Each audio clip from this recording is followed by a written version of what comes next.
Now at 10, a former Missouri nurse is arrested for what authorities say are suspicious patient deaths. Plus an update on a Missouri bill that would require photo ID to vote. And a local nonprofit hands out scholarships to students majoring in environmental studies. The 4 states' most watched news starts now. We have some thunderstorm chances ahead. This is KOAM News at 10. We go straight to Chief Meteorologist Doug Heady. Yeah, of course, it's springtime. Everybody wants to get outside for the weekends, but we do have thunderstorm chances as we head into the weekend. We also have a pretty good severe threat, especially Sunday afternoon. So keep that in the back of your mind as it is May, so we need to always pay attention to that. 86, not quite as hot today, but still 10 degrees above where we should be for this time of the year. Most of us look fine, but we do have some thunderstorms out to the west. You can see these guys out near Wichita. We could get a couple random guys in here tonight. I'm not really worried about a severe threat tonight, but we are going to have a few scattered thunderstorms. Temperature is still warm. It's muggy. We're sitting right around 70 degrees, 64 in the morning, 72 by 10, up to 84 as we head into the afternoon. Of course, I'll break down that next severe weather threat for you here in just a bit. See you then. Authorities have arrested a man suspected in a shooting incident in Montgomery County, Kansas. The Independence Police Department responded to a report of shots fired at the 300 block of South 18th Street Monday night. Witnesses say a gold Mercedes came to a house and the driver threatened another person with a weapon. Shots were fired and the Mercedes fled the area. Officers chased the car and arrested Marcus Lawrence after a short pursuit. Investigators say the two people involved in the shooting know each other and the attack was not random. A former Missouri respiratory therapist is arrested for first-degree murder in the death of a patient. Jennifer Hall was charged in the 2002 death of Fern Franco.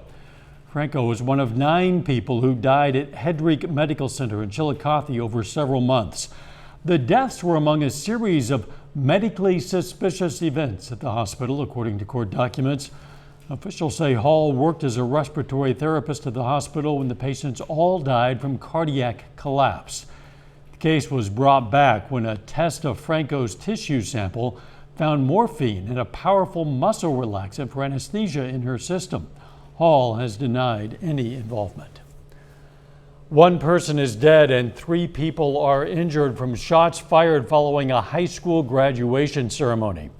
Investigators say a large fight broke out in a parking lot and the shots were fired in Hot Springs, Arkansas. Authorities have arrested 25-year-old Charles Johnson in that case. He's charged with murder and 3 counts of first-degree battery. The superintendent of schools says none of the current students or graduates were involved in the shooting. A grieving mother in Erie, Kansas wants change, learning that her son, who passed away in January, won't be honored at his school's graduation ceremony. The Kansas Association of School Boards has a policy that schools do not recognize those who are deceased during graduation. The superintendent says it's a long-standing policy. The mother says she doesn't understand the policy and feels it's a slap in the face.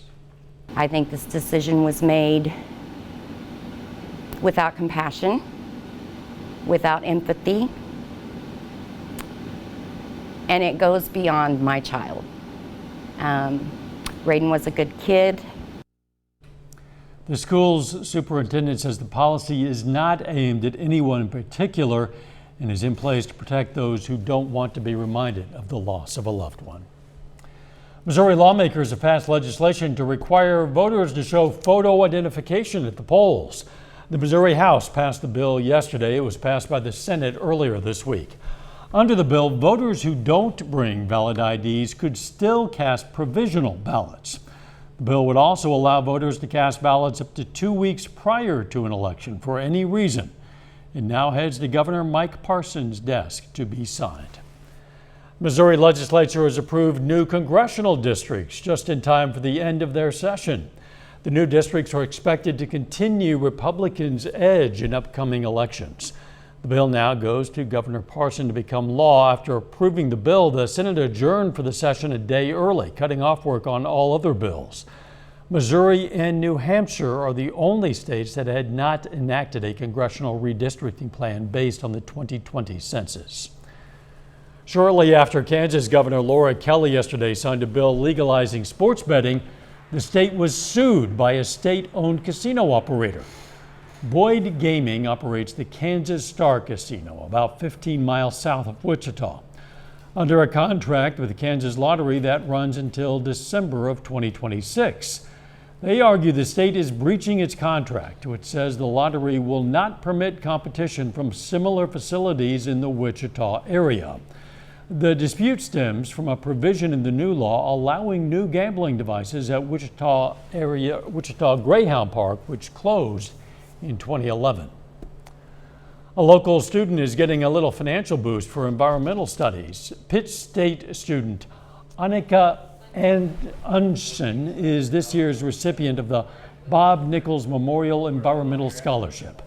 The Jasper and Newton County Environmental Task Force gives that scholarship. It was created to help students in the Jasper and Newton County area who are majoring in a field related to the environment or environmental stewardship. I really enjoy the field work, so the classes where I've gotten to go out in the field on field trips, such as my taxonomy class, those things, I've enjoyed those most of all.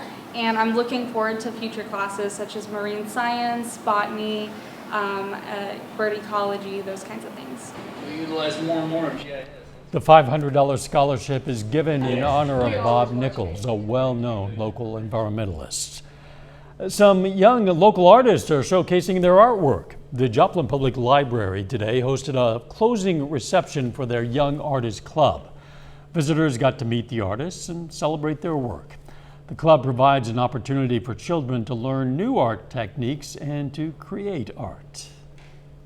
Confidence, and I hope that it just helps them kind of boost confidence in their own creativity and that they just keep on creating art and getting it out into the world. The club meets monthly at the Children's Library and is open for kids up to 12 years old. Coming up, Elon Musk's bid to buy Twitter is now on hold. We'll tell you why. Plus, the Biden administration is trying to ease the baby formula shortage and how some moms are helping. Attention. Elon Musk is pausing his push to buy Twitter weeks after agreeing to take the social media company in a $44 billion deal. Of course, his announcement about Twitter was in a tweet saying, quote, "Twitter deal temporarily on hold, pending details supporting calculation that spam fake accounts do indeed represent less than 5% of users." Exactly why the estimated number of spam accounts would put the deal on hold is unclear, but Friday's news sunk Twitter shares more than 20% in pre-market trading. SpaceX is hitting launch records out of this world thanks to 18 rocket launches and 2 astronaut splashdowns in just the first 130 days of the year. That's an unprecedented pace for the company and the commercial launch industry. 53 of SpaceX's Starlink internet satellites are launching tonight, and another mission could take off this weekend. A U.S. House subcommittee reports executives at some of the nation's biggest meat companies circumvented COVID-19 safety measures and regulations. They say that led to thousands of employees being infected with the virus, resulting in hundreds of deaths. Committee members also say meat processors misled the public when they claimed the country was near a product shortage. The investigation focused on Tyson, Smithfield, JBS, USA, Cargill, and National Beef. The North American Meat Institute blasted the report, saying it distorts the truth. President Biden says his administration is making efforts to ease a nationwide infant formula shortage within weeks. Many parents around the U.S. are struggling to find enough formula to feed their babies. Dina Demetrius reports. President Biden is defending his administration's timeliness in addressing a nationwide shortage of baby formula. If we'd been better mind readers, I guess we could have, but we moved as quickly as the problem became apparent to us. Across the country, more than 43% of all baby formula products are out of stock. In some areas, the problem is worse. Everyone is panicked. Everyone is asking for help. The formula shortage began unfolding months ago, prompted by ongoing supply chain problems. It worsened in February when Abbott Nutrition recalled 3 types of infant formula after 4 babies developed bacterial infections. 2 died. The company shut down its largest plant in Michigan. The FDA is expected to announce next week how it plans to increase imports and get more formula on shelves. That can't come too soon for Virginia mom Erica Lopez, whose 9-month-old daughter needs a new box every week. I can't be doing this. I can't be running to 10 different stores every single month trying to find her formula.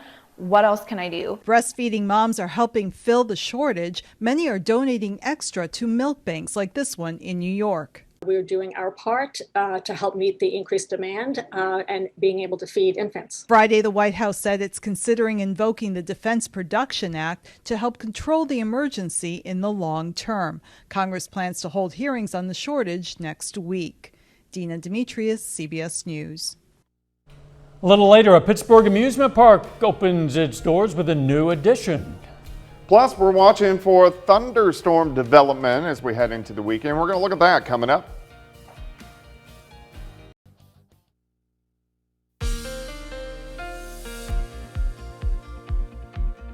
Well, of course, it turned out to be a very warm, muggy day. Once again, high temps into the mid-80s. We had a lot of clouds during the morning hours, scattered thunderstorms on the Kansas and Oklahoma side, and then just a lot of clouds, but we got some sunshine late in the day. Here's a nice live shot. This is Indigo Sky Casino and Resorts. Friday night, parking lots filling up, heading into a pretty nice weekend. We do have a thunderstorm threat. We do have a severe threat, but majority of the weekend is shaping up pretty good. Temperatures all week long, hot. We set record highs Wednesday, set record highs yesterday. A little bit cooler for us today, still mid to upper 80s, but the clouds kind of kept us down just a bit. Most of us now across the board sitting right around 70 degrees. Here's 7th, here's Rangeline, currently sitting at 69. Humidity, it's way up there. It's at 90%. The winds are light. We could even get a little bit of patchy fog out there as we go through the overnight hours. There is a severe threat out to our south and to our west. Not really here. We may get a few scattered thunderstorms, especially after midnight. Not really worried about any severe weather, and most of us will stay dry. Just that minor threat as we go through the overnight hours of just 1 or 2 little guys trying to pop up. As of right now, we look fine. You can see a couple little sprinkles trying to pop up in our northern counties. We are watching this batch out to the west. This is really from Wichita and then stretching into northern parts of Oklahoma. These storms, they kind of flare up and then die, so that's why I'm not really expecting much here as we go through the overnight hours for us tonight. So let's go through time. A spotty, random thunderstorm trying to pop up, not really worried about anything severe. By the time we get into the morning hours, we have some morning clouds, then we see plenty of sunshine, we warm up, mid-80s during the afternoon, and it looks like a pretty good day. 64 to start, 79 by noon, high temp, 84, northerly winds at about 5 to 10. We do have to watch scattered thunderstorms, central Kansas tomorrow night. They're going to head toward us, but I think they will die, so just a slight chance we get a random storm in here tomorrow night. Sunday morning looks good. As we get into the afternoon, here comes a cold front. Here comes a line, showers, thunderstorms. So here's 2 p.m. Watch these guys explode as they work in. So here's 3:30 in the afternoon, most likely severe. Main threat here is going to be gusty winds and some very large hail, very heavy amounts of rain. But these guys could really pack a punch as they push in Sunday afternoon. So this is what we need to watch as these work through, and that's our next big severe weather threat. So everybody's got at least a low threat as we go into Sunday. Main timing here, 2 p.m. until 8 p.m. I am going to keep the tornado threat low. It's there, but it's low. I'm going to elevate hail, wind, and rain with that band of showers and thunderstorms working in as we head into Sunday afternoon. Most of the weekend, though, looks pretty good. 84 tomorrow, 85 on Sunday. Monday looks great, 76, partly sunny skies. Back into the 80s, severe threat returns Tuesday and Wednesday, next Friday, next Saturday, next Sunday. So plenty of chances. Plenty of chances, yes. Thanks, Doug. Hey, don't forget you can be the first to know about the day's weather with the KOAM Skywatch weather app. Get severe weather updates sent straight to your phone, and it doesn't cost a dime. It's available in the Apple App Store and the Google Play Store, the KOAM Skywatch weather app. If you're looking for something fun for the kids this summer, hey, you should know today is opening day for Kiddie Amusement Park in Pittsburgh. The park offers rides such as a roller coaster, Ferris wheel, and planes, and now Kiddie Land is offering a brand new carousel. Still ahead, a pair of Joplin High School student athletes signed to continue their careers in college.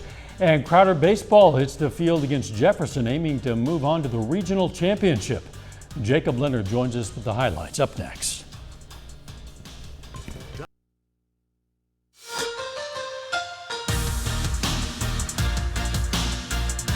Pittsburgh State baseball is playing in the MIAA tournament this week in Edmond, Oklahoma. Now they are in the Final Four, but they dropped their game last night against Northeastern State 7-4. So that means tonight the Gorillas are back on the field, facing elimination against top-seeded Central Missouri. At the top of the first inning, UCM gets going. Sam Tatum singles to the left side. That plates Michael Crispin, part of a 4-run inning for the Mules. And the Gorillas respond in their half. Garrett McGowan connects for a 2-run blast out to right, his 18th homer of the season. And just a few minutes later, Jordan Maxson, all over this one. He gets his 18th homer of the year. The Gorillas were within one after one, but from there, it's all Central Missouri. Gorillas fall 15-4, ending their season with a 31-21 overall record. The Crowder College Rough Riders face Jefferson College today in the Region 16 tournament in Joplin. The winner of this one moves on to the regional championship tomorrow. Starting out, bottom of the second, it's Landry Wilkerson through the right side. Wilkerson puts a little pressure on him, forces a bad throw to second. Jackson Cobb will score on that to put Crowder in the lead. Now to the 8th inning, Josh Patrick up, hammers it to right, bounces it all the way to the fence. Runner scores all the way from first, but that's not all. Patrick, check it out, hustles all the way around for the inside the park home run. Crowder scores 4 runs today, and that was plenty for Jacob Mizorowski. The LSU signee goes 7 2/3 shutout innings, allows just 3 hits and strikes out 18. Crowder advances to the regional championship 4-1. One of the best all-around high school athletes in Southeast Kansas signs today to continue his career in college. Frontenac's Colin McCartney will play baseball at the next level, signing today to play at Fort Scott Community College. Now, I say McCartney's one of the best in the area because he's an all-conference basketball player and all-state in both football and baseball. After high school, though, it's going to be all baseball for McCartney at Fort Scott, where he will be a pitcher for the Greyhounds. Now, here he is on choosing baseball over everything else. I ended up with baseball, but football was definitely there, but I feel good with my choice. Feels great, feel great, just like relieved that I finally have a place to go next year, so it's awesome. Hopefully they develop me more as a pitcher, just get my velocity up, throw better pitches, more spin on the ball, so hopefully they can do that for me. At Joplin High School today, they have 2 student athletes signed. Bodie Carlson will continue his baseball career at Mid-American Nazarene in Olathe, Kansas. Kayla Talbot will be staying local. Talbot signs this afternoon to go down the road to Neosho to play soccer for Crowder College. He reached out to me very quickly, and I was very nervous and like very excited at the same time. I tried not to cry when I got the opportunity, like when he talked to me and stuff. I was very excited and just was very grateful for the opportunity. I went on a visit there, and it just felt like a really good fit. Right now, I'm just trying to be the best that I can be, give myself the best opportunity. I got some older guys that are ahead of me right now, but just trying to work hard to make the best of my opportunities that I do get. That's it for sports. We're back after this. Take time now to honor a local veteran. Donald Key served in the U.S. Army for 2 years during the Vietnam War. The Fort Scott, Kansas native served in the Big Red 1 unit, and we salute Private First Class Donald Key, a 4-state hero. Can you imagine waking up to a stranger with a wet nose and whiskers in your bed? What about seeing a pooch more than 3 feet tall? Britt Conway explains how today's Take a Look at This is for the dogs. Timber! Take a look at this landslide near Seward, Alaska, caught on camera by a tourist. Rubble from rocks and trees has stranded people at the Lowell Point Resort community from Seward, the closest town. No one was hurt, just inconvenienced. With the main road shut down, water taxis are being used, and the road is expected to stay closed for an indefinite time while geologists assess the area to figure out how to safely proceed. It seems all dogs want to be man's best friend, so much so that this dog ended up in a couple's bed that wasn't its owner's. The sleepy stray, looking for a snuggle, slipped into Josh and Julie Johnson's Tennessee home, likely after a back door was accidentally left open. The pup wasn't a stranger for long, though. A social media post by the pair went viral, and the pooch named Nala was reunited with her owner, who lives nearby. And this story isn't anything to sniff at. Meet Great Dane Zeus, Guinness World Record holder for tallest living dog. His height is going to make you pause. He stands at 3 feet and a little over 5 inches tall, and he's only 2 years old. So what does this monster of a dog munch on? Only 12 cups of dog food daily and an occasional fried egg. His Bedford, Texas owner Brittany Davis says Zeus is laid back and really only naughty when he steals food off the counter or the baby's pacifier. Zeus is the second Guinness World Record holder for tallest dog with the same moniker. The tallest dog ever recorded was also a Great Dane named Zeus, measuring 3 feet 10 inches tall. For Take a Look at This, I'm Britt Conway. You could put a saddle on Zeus. That's a That is tall a dog. And you big dog. cannot leave anything on the counter No. whatsoever. No, Yeah. the counter could be up here. Yeah. You can reach it. That's crazy. Chances for storms this weekend, Doug. Yeah, random scattered storm for us tonight. Tomorrow overall looks pretty good. 85 on Sunday. We do have to watch for strong to severe thunderstorms working in by Sunday afternoon. Final sports notes. Oh, we told you Crowder's Jacob Mizorowski was really great tonight. 18 strikeouts and 7 2/3. I talked to head coach Travis Lallemand earlier this evening. He said Mizorowski, when he went out in there in the 8th inning, was still setting 95 to 98 on the radar gun and topped 100 miles per hour 8 times tonight. Jeez. That is not only a powerful pitch, but that's endurance to be doing it that long into the game. That's why he's going to LSU. I guess so. Thanks for joining us. Stay in touch and let's make it a great weekend.